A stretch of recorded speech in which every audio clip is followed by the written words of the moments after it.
And so we said, okay, Foolpool is nice. We are a pool of fools. We hear a lot of what's not allowed to do. And we said, okay, let's do it. But in the first message is have a good time, laugh with us, and just watch. We are artists. We have ideas, but every idea need time to grow. And an idea can't grow when you're always busy. Fear is a very bad thing. If you fear if it's good or not, you're already lost. We believe in ourselves. We believe it works.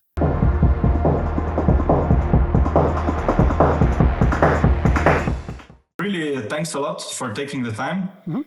Just for a little bit of context, we met. I mean, I'm not sure if we met exactly. I think I met your colleague Armin at the Future of Festivals conference a few months ago here in Berlin, and I really thought your booth was interesting, and you had some very interesting performances, and I think it will be very cool to chat with you a little bit about who you are and what you do, and what are all of these performances about. So again, thank you for taking the time. Okay, welcome. Where are you now? I'm in Berlin. In Berlin? Okay. Yeah, Berlin. That's where I live. Yeah, great. So the thing I would really like to ask you for a start is, since you're doing so many interesting things and performances for so long, what is something that we need to understand, let's say, from your life or your childhood, so that you become this performer? What do we need to know about it? This is very, very simple. I start with 12 juggling, became a juggler, start dancing on the wire, became a wire dancer, went to the circus, did some years circus, and then I start with friends who I know very long. We start a performance group. The basics came out of the school. They start performances in the school and finance their studies with performances. And after the study, we thought, okay, how we are going on? Are we going on just little bit, but little, or are we doing this professional? And we thought, okay, let's do it professional. We have many ideas. We have fun to work hard also, and let's start. And this happens over 30 years ago. So we are over 30 years professional artists in different genres. That's how Foolpool was going on. Exactly. And we are still the same people. We are 4 people from beginning on. Okay, 3 people, and I came 25 years ago to the other 3. So I am the youngest. And but we are still the same group, and we are good friends. I think that's why we still exist. So you went to school together, all of you, yes. If I understood correctly. Yeah, that's what we did, exactly. And so you went to primary school when you were still kids, or already when you were students? On the gymnasium, on the college school. Okay, yes. So somewhere in the middle. Can you tell a little bit more about the circus experience, and where did you travel? How was that for you? The circus was very interesting, and it was really lucky, because I had a friend who works in the circus. It was in Flick Flack. And Flick Flack at this time, it was in the beginning of the 90s. They did many new shows without animals, modern circus art. And they were looking for artists who can do something at their own ideas. So I joined them, and we made, I guess, 3 or 4 different numbers. And I met other artists. I trained with the artists. So, for example, I met Didier Antoine, who was working in Cirque du Soleil as a trainer and as an artist. I learned much from him: salto, somersault, all the things, handstand. I met Freddie Nock, very famous wire artists. We worked together. And so slowly I become more and more an artist, a circus artist.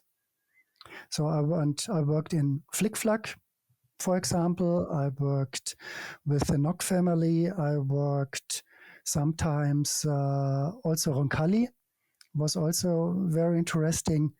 But after some years, I quit completely all my circus life. Why? Why? Because I didn't want to travel alone.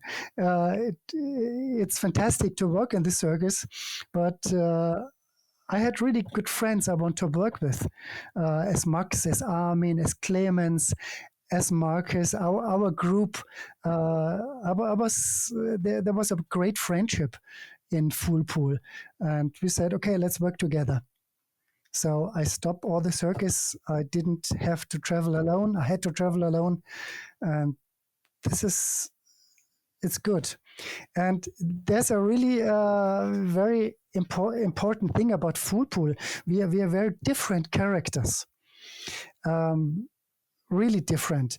We have one who can write very good, one who can very many ideas without end. When we brainstorm, he is talking always new ideas. We have Max who can build, for example, the herd of mechanical creatures. Me, I do the booking. I'm very good in, I wouldn't say communicate, but in managing, in organizing on the computer. So we are very different characters, but we together we are a team, and that's why we had to work together. And where did you get the name from? Whose idea was this? It was Clemens' idea. We brainstormed for new ideas. We had Biftiki Boys. We have really shit names. Sorry for the name.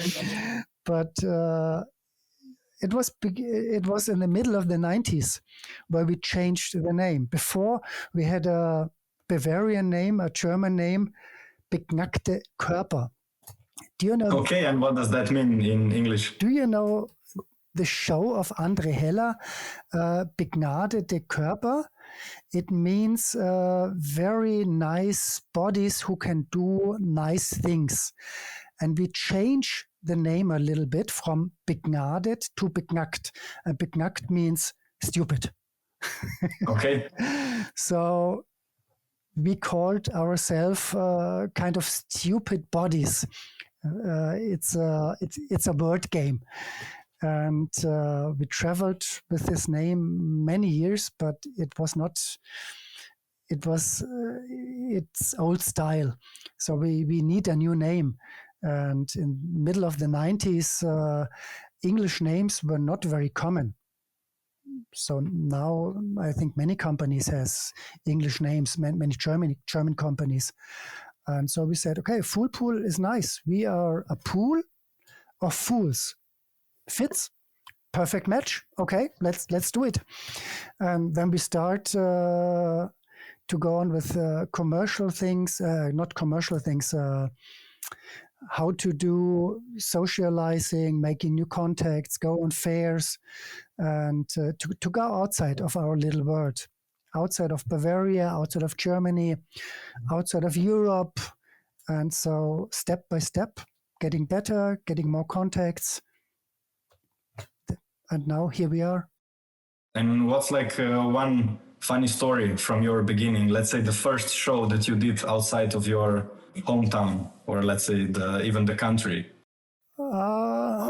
For example, we've been to Japan in the beginning of our career. And this was very new for us to work in a foreign country with a different culture. And people come tell us what we can do and what not. So, for example, they say, okay, don't touch people, don't come too close, don't be too loud, don't go in shops. So we hear a lot of what's not allowed to do, and we said, okay, this will kill all our performance. Okay, let's do it as we do, because we are artists, and it was not a business event.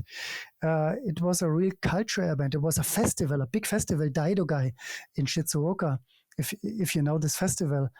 And it was great. The people laugh and laugh and laugh, took many pictures of us, and we got in contact, and we have still fans. I mean, we are artists. We are not rock stars, of course.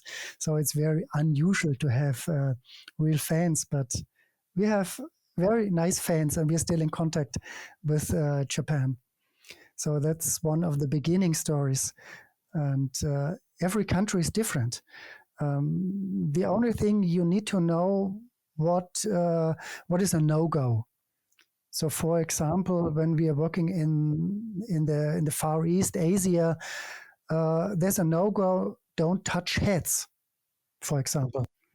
But it's Okay, not, interesting. yeah. But it's no problem to get close to the people, to do our kind of contact, but no touching heads. But that's easy. And are there any other, let's say, different types or rules that you need to adapt your performance for anywhere else in the world? You mentioned Asia. How about in Europe? What are some of the different reactions to the same performances in people? Normally not, because we like to make the people laugh, to have a break in their normal life. And laughing is absolutely without borders. Laughing is great. Laughing is easy. And then in the second view, there's a little message, what we say. But in the first message is, have a good time, laugh with us, chill, relax, and just watch.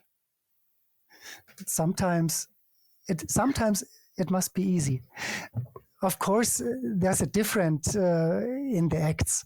I mean, we have very simple acts, and we have, I wouldn't say complicated acts, but we have acts with a real message. So it depends on the act. And yeah. Yes, and of course, when we go, you met us in Berlin at the Future Festival, and we were there with Happy Waiting. Happy Waiting is an act with a real message.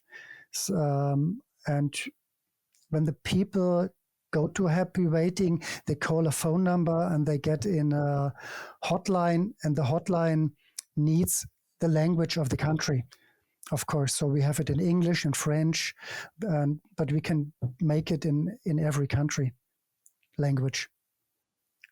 But yeah. Yeah, so I also wanted to go through some of your performances and maybe ask you about what the philosophy behind it is. I wanted to go through that a little bit later, but since you started, we can absolutely go into it right now. So, yeah, tell us a little bit about what's the philosophy behind Happy Waiting. Happy Waiting, we want to give the people a break from their life. Stop and smile. We are living in a very fast way.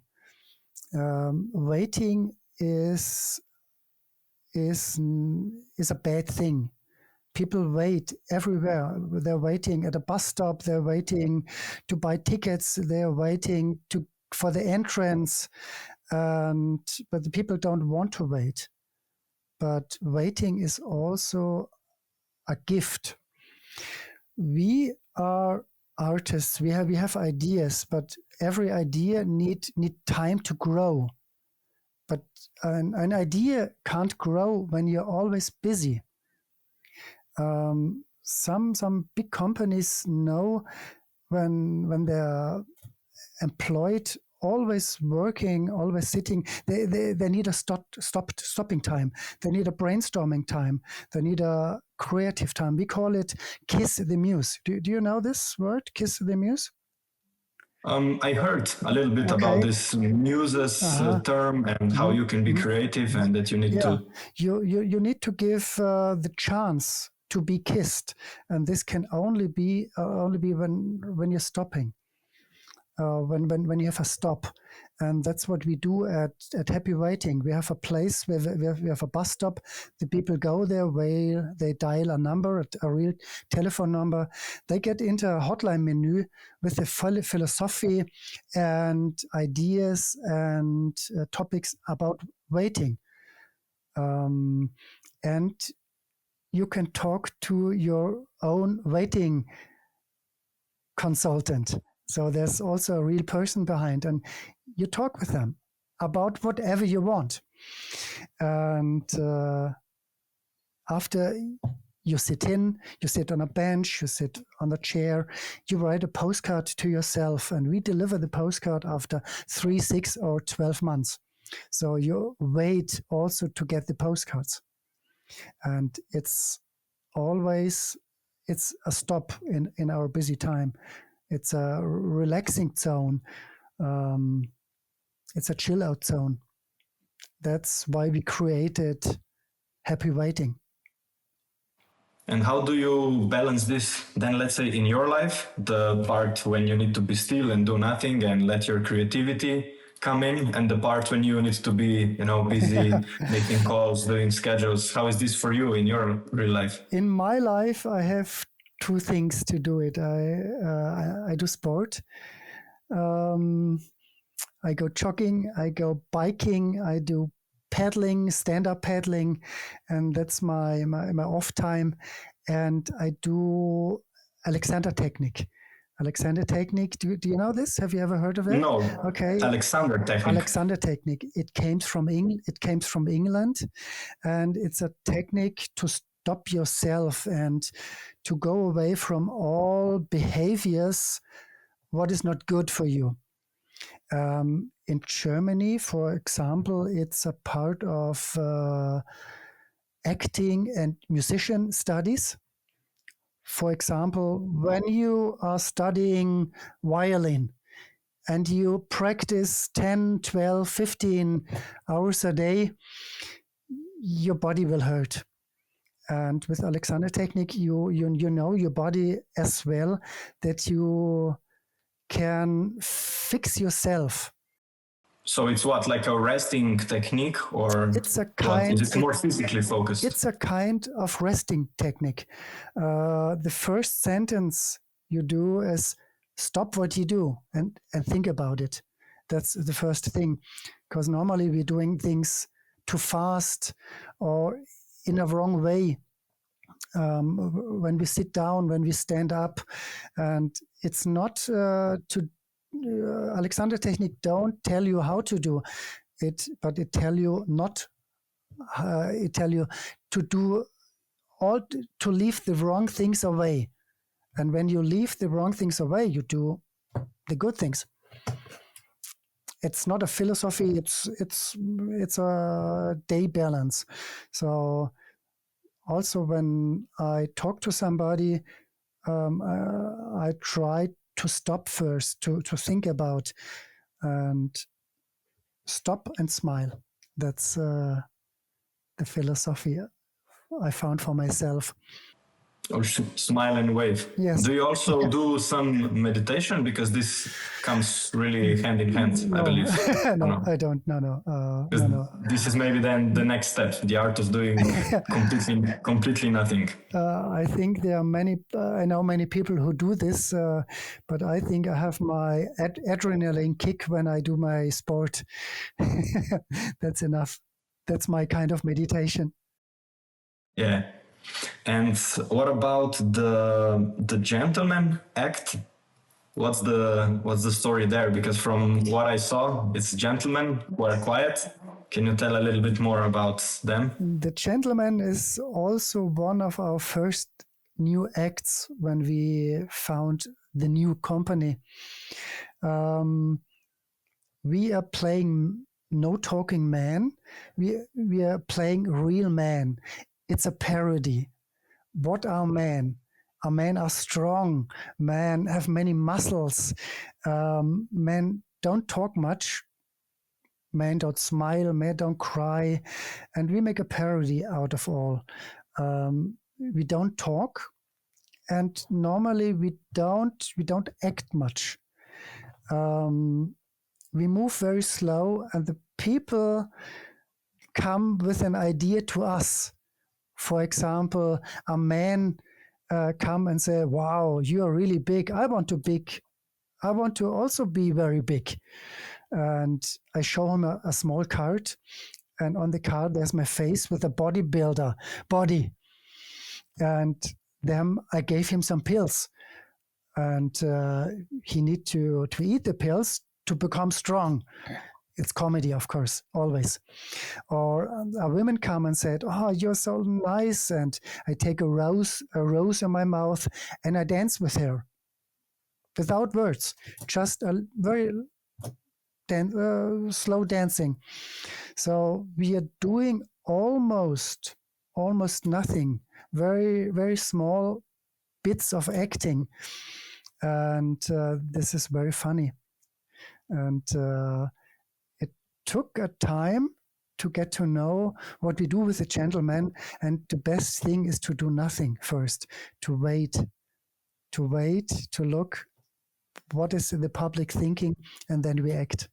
We've been also to Japan with this act, and when we had a place and start doing nothing, a big crowd waiting around. We played 500-600 people around us, like a circus show, and it's not meant as a circus show. It's meant as mobile theater, as a walking act.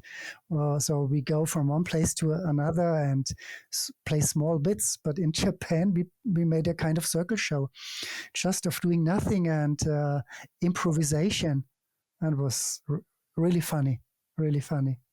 And what are some of the elements of a show that you can, let's say, predict or unpredict that they are gonna be funny? Because, for example, you also do some circus shows when there's a lot of moving, a lot of, let's say, music, a lot of elements, a lot of moving parts. And let's say with the gentleman, you're basically more or less standing still. There's very little facial expression from what I saw on the videos, and still it can be hilarious. How do you recognize some elements that are funny in a performance?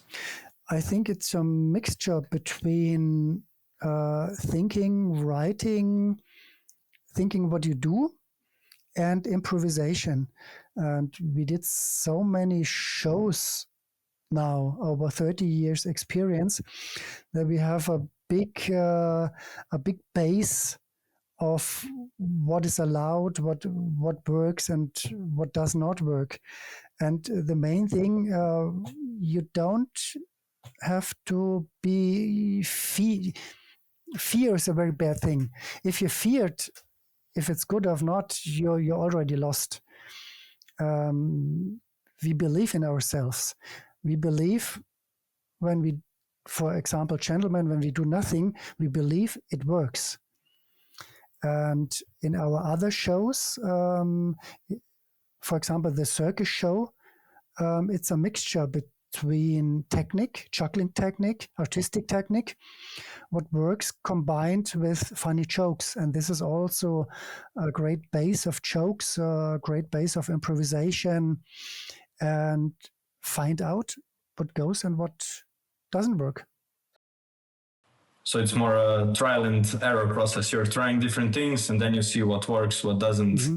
Yeah. And have you ever been surprised? Let's say you are developing a new idea, a new performance, or a new concept, and then you think, okay, this is going to be so funny, but then you try it in person and then nobody laughs. Or for example, you do something unexpected and everybody is laughing. Yes.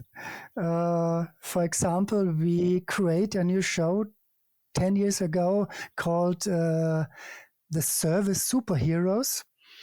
And it was a political program about the service in our time.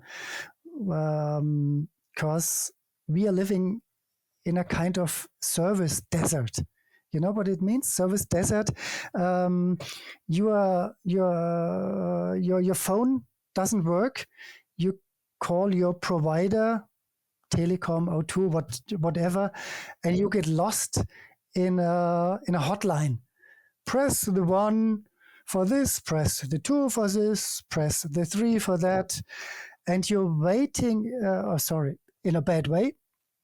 Yeah. To get a real person that you help. So you are in a service desert. Doesn't matter what you want. And we make a parody out of this. So we create superheroes, and we had so many ideas about wrapping a person in a plastic type, about splashing the public with water to bring them water if it's hot and thirsty.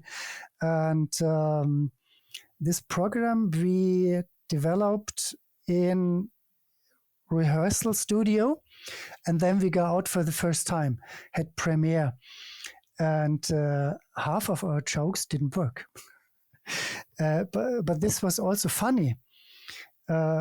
Funny in a way of jokes doesn't work because there was no experience. So we said, okay, of course we have to go out.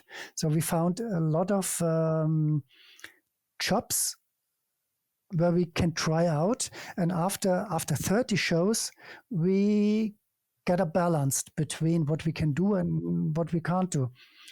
For example, we give a small, how do you call it, drinking, where you can drink.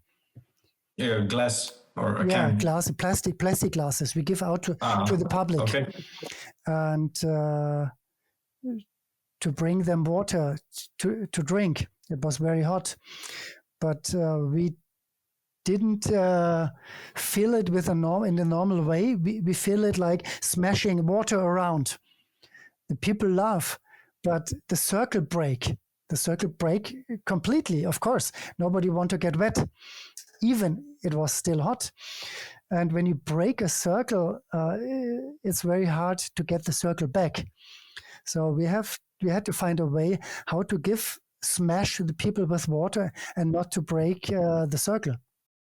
So the circle, just so I understand correctly, it was the audience around your performance. Yes. Okay, cool. Exactly. And this is only learning by doing. So because I saw these service providers, your performance. I saw it on the PDF and on your website, but I didn't quite understand what it is.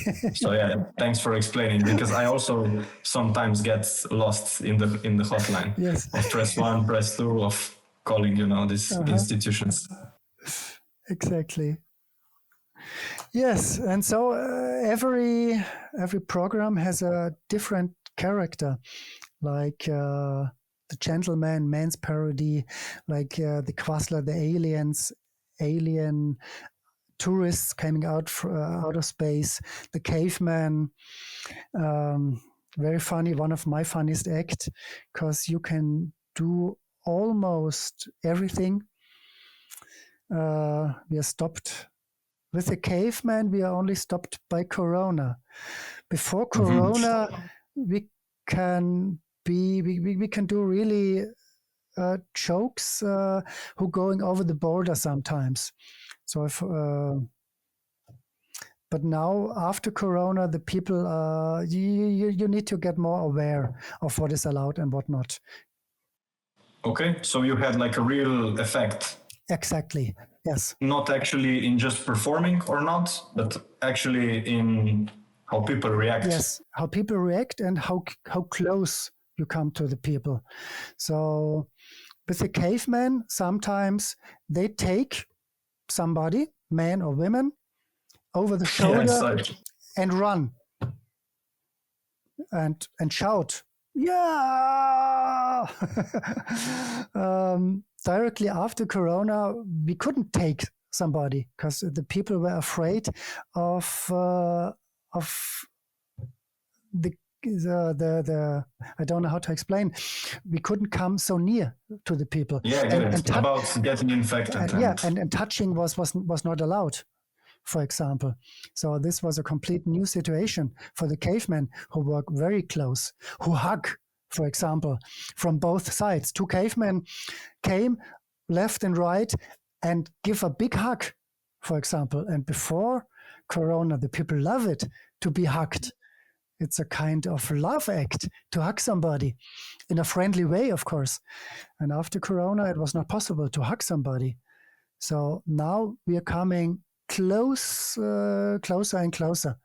So I think in some years we will forget this. I hope so. So there's an effect even now. What is it? 3 years later, something like that? Yeah. People are still affected by that. Mm-hmm. I mean, even in person. It is really. Okay, that's interesting. Yeah.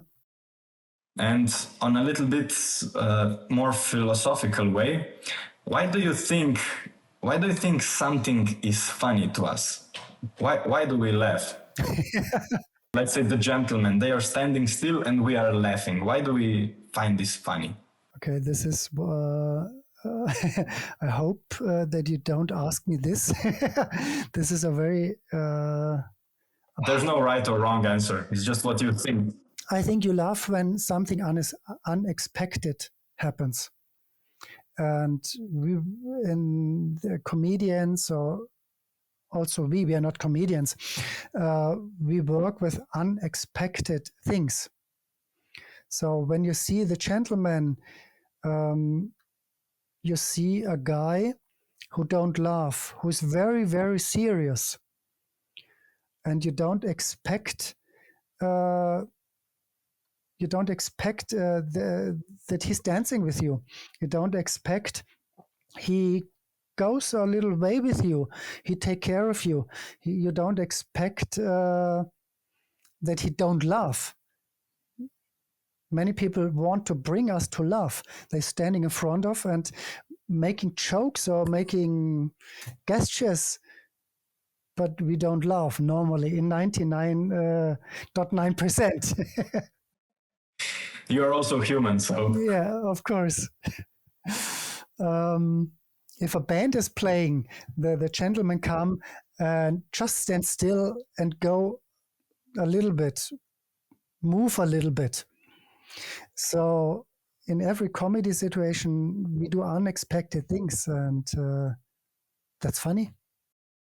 Because I think there also has to be some other elements, because if we look at life, there can also be some unexpected things which are not pleasant. Mm-hmm. And let's say we don't laugh. So in comedy, there has to be maybe some other elements as well, or maybe directing the audience to expecting something, and then something different happens. Not, let's say, unexpected from out of the blue, but different to the expectations. What do you think about that? If it makes sense. Yeah, it makes absolutely sense. For example, in our comedy show, we have a volunteer placed. We are placing the volunteer in the middle, and we are juggling around him or her. And we said, "Oh no, it's not so easy. We have a security suit."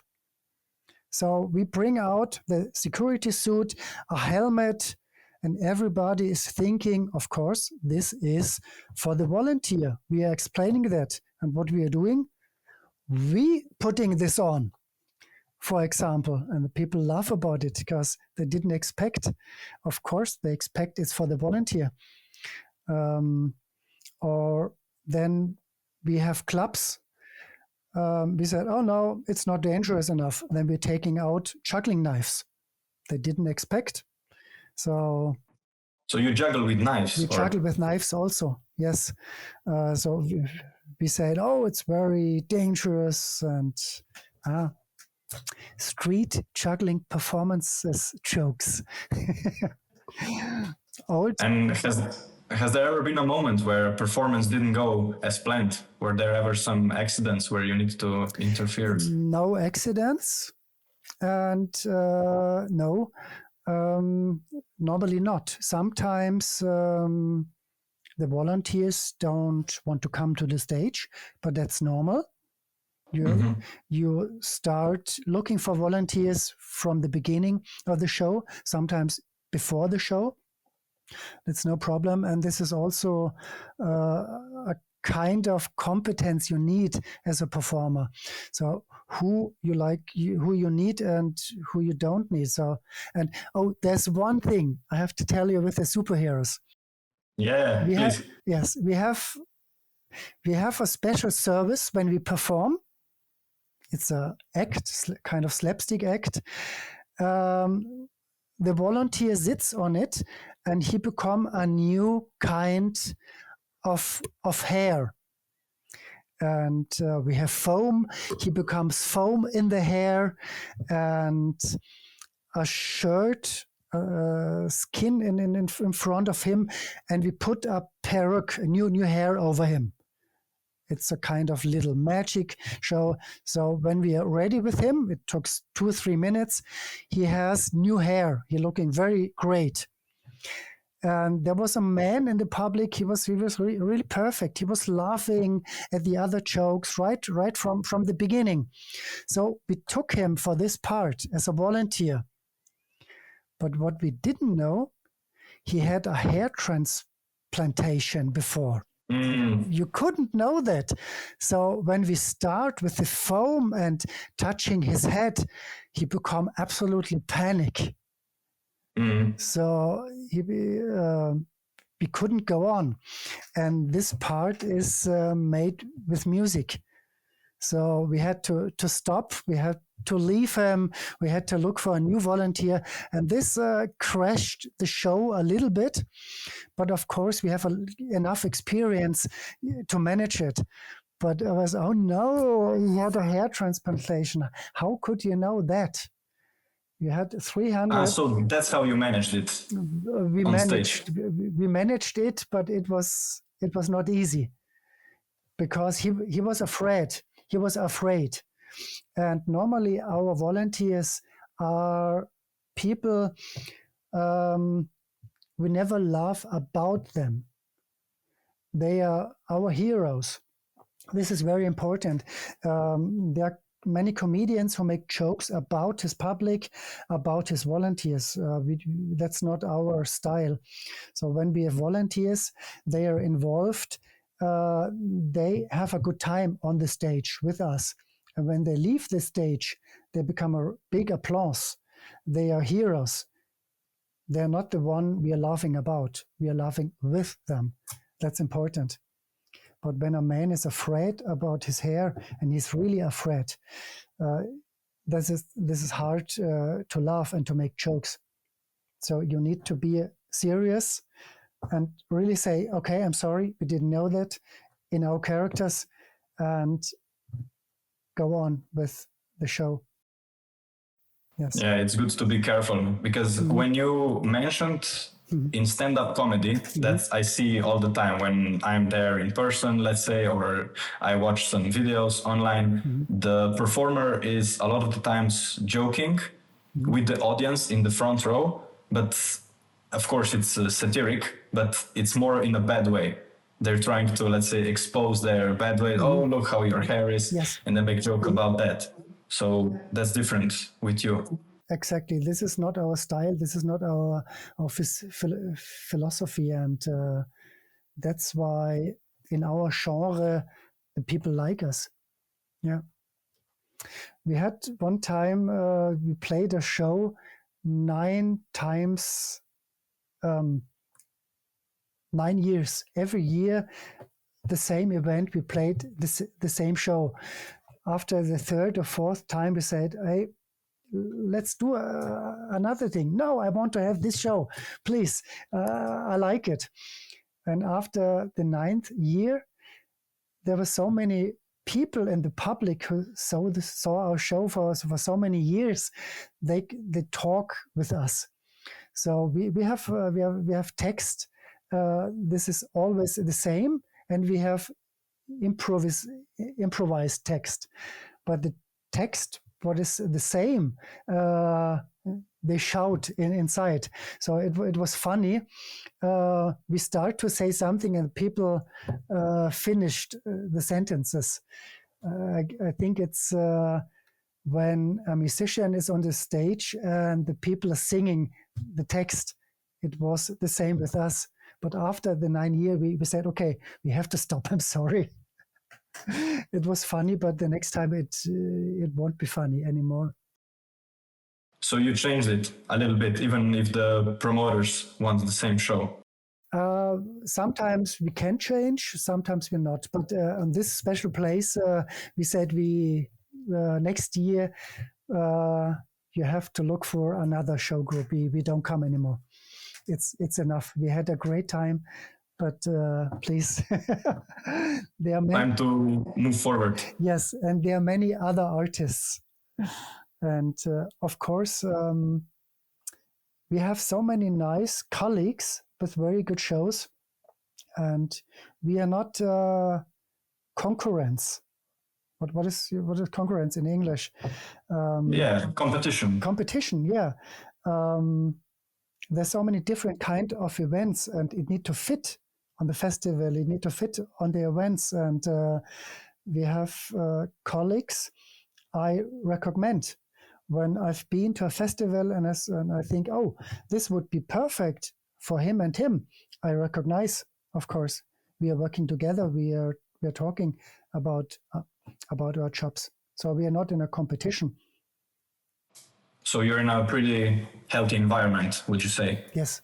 With your specific niche of the entertainment. That's what I like. Yes, not to be in a competition, but in a good way with my colleagues. And how do you determine if there's a good fit between a specific performance that you do and the type of the event that you go? Because I saw you can go to festivals, let's say music festivals, family festivals, or even business events. What would you say to somebody, let's say I'm a corporate owner and I want to have the caveman on one of my business events? What would you advise me? Mm-hmm. We work on both. We work on festivals. On festivals, you can be real artist performer. Normally, you do what you like to do, of course. And in the event business, gala business, you are also a kind of service provider. But there's a border. I mean, when the people ask me to come with the gentleman to an event, we talk before. Okay, why you like to have the gentleman? What do you think they're good for? And I ask a very important question: when your guests on the event, when they leave, what should they take them with them? So most events have a motto, have a kind of dramaturgy. When the people leave, they go and become a message. Simple message. The product is very good. It's a very good team. They are very sustainable. They are very. They have many offers for the future. Very different kinds of impressions and messages. So I think, okay, we can be a part of this message. For example, I like examples. A big truck developer, MAN, they have big trucks and they built a new truck. It's 15 years ago. And they present the trucks to very special guests. And they booked the gentleman because the gentleman symbolize strength. Big man. Yes. Same like trucks. So we surrounded the trucks. But we also act as normal. We don't have to, we wouldn't talk as gentlemen, because that's not our. This makes the character completely. They smash the character. But we talked to the event manager. We said, okay, we can play the gentleman. What else can we do? We have small cards. On one card, as I told you, my face with a bodybuilder. So we developed, we thought, okay, what kind of cards can we do to bring the gentleman together with the trucks? And this is a kind of event, a kind of service providing from us combined with performance.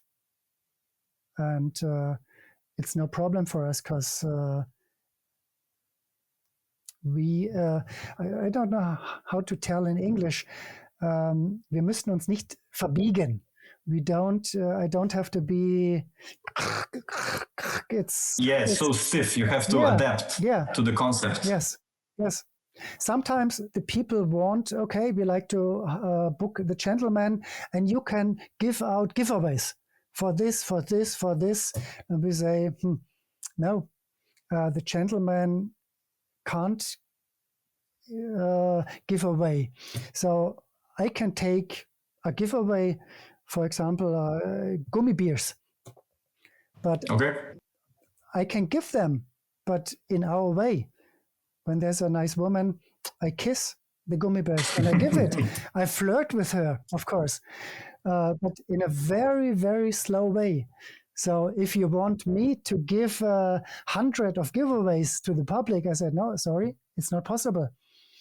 I can give maybe every some minutes, I can give one, but in an acting art. So that's the way of the gentleman. And I keep the way of our characters, man-based characters. It needs to be a core to your character, which you can then adapt to a certain experience or where you are. Exactly, yes. But it's all, yes. But we always, we are in a good way that our programs are very, has strong characters. The caveman has strong characters. The gentleman, also the circus show, the herd of mechanical creatures, for example. We are herdsmen. We are shepherds, strong shepherds. So we are always strong men, and we are not. We are not clothing in some other costumes and doing things we don't like to do. Mm-hmm. So very interesting. So sometimes you have to find a balance, a border between service provider and actor, but we are service providers in the business event, but always with our characters. Okay, so I have two more questions, which I'm interested in. Please. So I want to go back a little to the beginning of our conversation when you mentioned you have brainstorms and where ideas are popping and there's never-ending flood of ideas. Can you please tell more a little bit about how your brainstorming sessions look like? And then next step, how do you implement a new idea? Mm-hmm. The first thing you need to know, we are traveling a lot. And normally we're traveling with a car, with a transporter, because we have a lot of requisites, a lot of stuff, a lot of props. And when we drive many hours, we do a lot of brainstorming. And I think it's never a problem to have ideas. And some ideas we are going with it for many years. And it becomes bigger and bigger and bigger. This is the first thing, the traveling, of course. And spending time together. Exactly. Spending time together. And also we are working with tools. For example, with tools in the internet where you can write ideas with different boards. We have a page with different boards, different ideas. And when you have an idea, you go there with your app on the handy and write the idea down. And my colleagues see the idea and write the next sentence to it. So it becomes bigger and bigger. And sometimes in the year we meet all together. We are working on an idea. Maybe it fits, maybe not. And our Erfahrung is every 3-4 years, new idea becomes alive, and then we are working on it, mostly in the winter time. And right now we are working on an idea. It's new. It's only half year old. It was very fast. We have the props together, and now we are working on minimal spaces, how to fill the idea. But we have now, it was so fast, we said, okay, now we have to stop it for a while. We don't present it this year. We want to present it next year, 2026, because it was a little bit too fast. What was too fast exactly? The program was too fast. We tried it already out. We've been outside. On some things it works, on something it doesn't work. But now, from April till this year will be a very busy year for us. So we said, okay, we have to stop it. There are other projects, and next winter we are working on it again. There's no hurry. Exactly. Are you able to hint us a little bit of what this new performance is, or is it going to be a complete surprise in your portfolio? No, it's a surprise. We are not talking about not ready ideas. That's not good. Yes. Okay. And another idea, for example, when we create the herd of mechanical creatures, we built around about 4 or 5 years on it. We made bicycles. We made a kind of robotic animals built out of old bicycles. So we taught bicycles how to walk. And we built 4 or 5 years on it till it works. The first version had a problem with the motor. It becomes too hot. Then some parts break. Then the change doesn't fit very well. So then it becomes some child problems. But after 4 or 5 years, we said, okay, now it's really good. We can go out everywhere on festivals and business events. We can go out and we act and we play with it without problems. And so this was a very long-term working on an idea. So you also do a lot of testing before you actually go out there and start performing in person. Yeah, and there are also there are a lot of possibilities for testing. Also at home in Munich, where we have our rehearsal room, we go out there and try out. And do you have like a testing crowd? You say, okay, bring all of your friends. This Saturday we are testing new things, and then you see if it's funny or not. We did this one time. It was funny. How did it go? It was funny because our friends love what we do. And the second time we tried out in front of a normal public, and it doesn't work. Okay. So you think your friends were just laughing to exactly make it feel good? Okay. They love what we do, but the real public didn't laugh. They said, "Oh no, it's not ready. Please go back to the rehearsal room next time." Yeah, but you learned a lot still. We learned a lot, and you don't have to be afraid of going out and trying out. Of course, when you're real booked, you have to deliver, of course. But you'll never be booked with a program what is not ready, of course. And I won't sell a program, an unready program, of course. And do you still, after these years of performing, do you still have the fear you mentioned inside, or is it just like completely gone now? You mean the fear of trying out, or the fear into being in front of the public? What do you mean? More the first one, the fear of trying something out and being afraid that it will fail and there's gonna be like an awkward silence. No, I'm not afraid. You just go. Yes, I'm not afraid to fail. Even if it's real conditions, you need to try out. You won't get better if you try out. But as I said, I wouldn't sell a program when it's not ready. So when I sell a program, when it's listed on the homepage, or when I go into a fair with the program is ready. Yeah. And then I'm not afraid of it, and there's no fear. And in the tryout, in the beginning, what happens? The people don't laugh, or the people said, "Oh, it's not interesting," but that's okay. Learning by doing sometimes.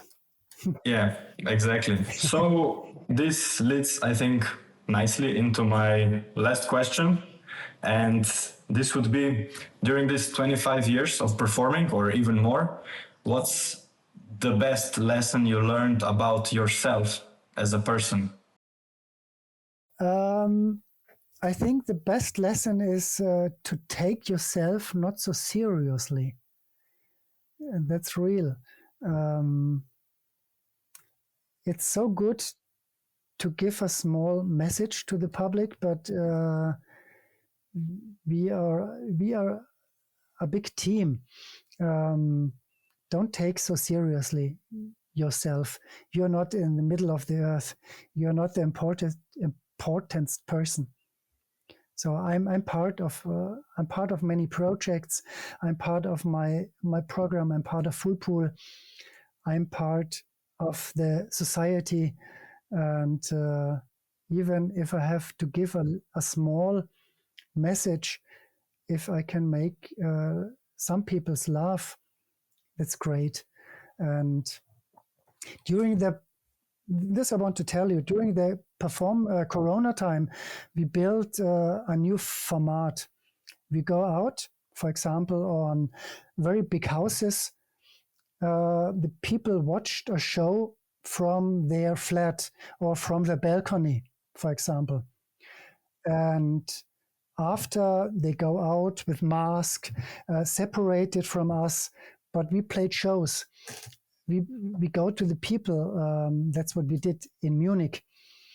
And we played on places without any cultural things. So it was a place where no culture has been played before.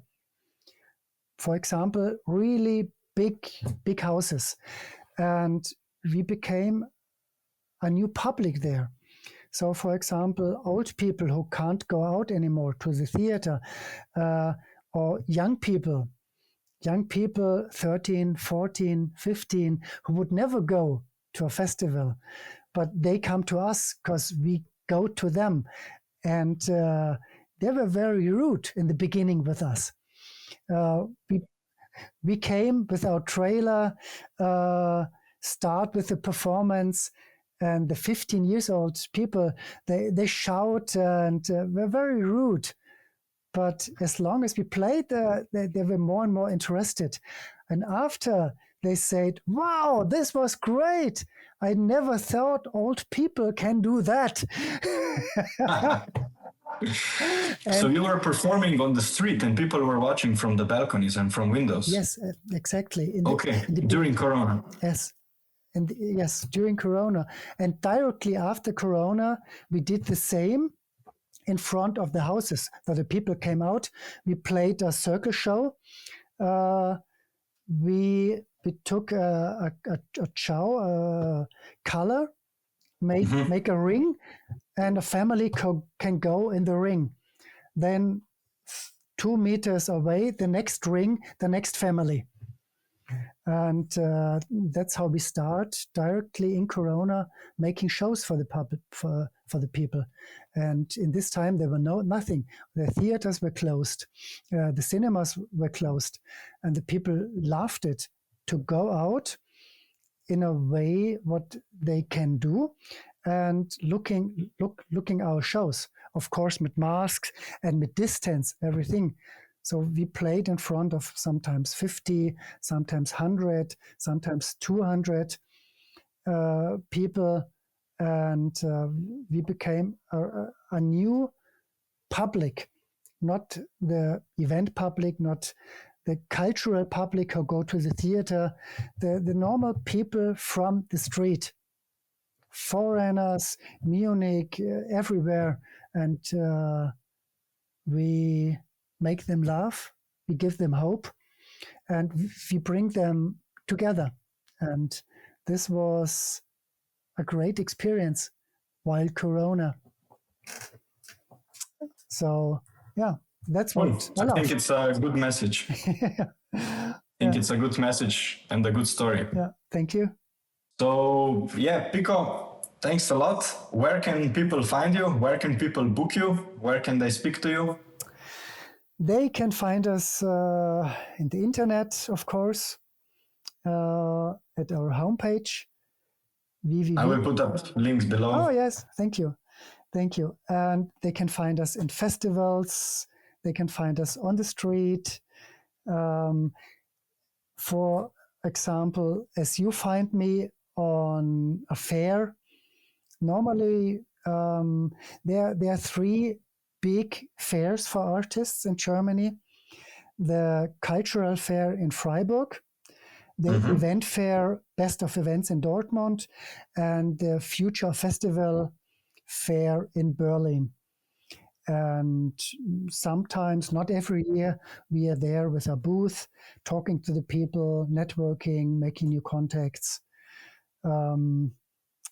This is the other thing. It's nice to be an artist, but it's hard work also. Not only hard work to make a new program, also to sell it. And me, for myself, I'm sitting 30, 40 hours a week in the office to organize, to make the organization of Foolpool with the different jobs, different gigs, and so on. Yes, but that's what I like to do. That's what I like to do. These are my 2 faces: to be an artist when I'm on tour, and to be the businessman when I'm in the office. Yeah, there's a lot more to entertainment that goes on behind the scenes than just seeing the performance. That's also what we are doing right now. Yeah, exactly. You're telling us a little bit of your background, because I also worked in events. I did logistics, and I'm also doing booking, so I can completely understand what you mean. Yes, but it's setting the dates, looking locations, trying to figure it out, making all the puzzles come together. Yes, but it's a good work. It's a good work. Yeah. Cool. So we will link you anywhere around the videos. And again, thanks a lot for taking the time. I hope you liked it. Okay. Yeah. And thank you very much, David, to giving me the chance to talk about Foolpool, about our programs, and see you next time.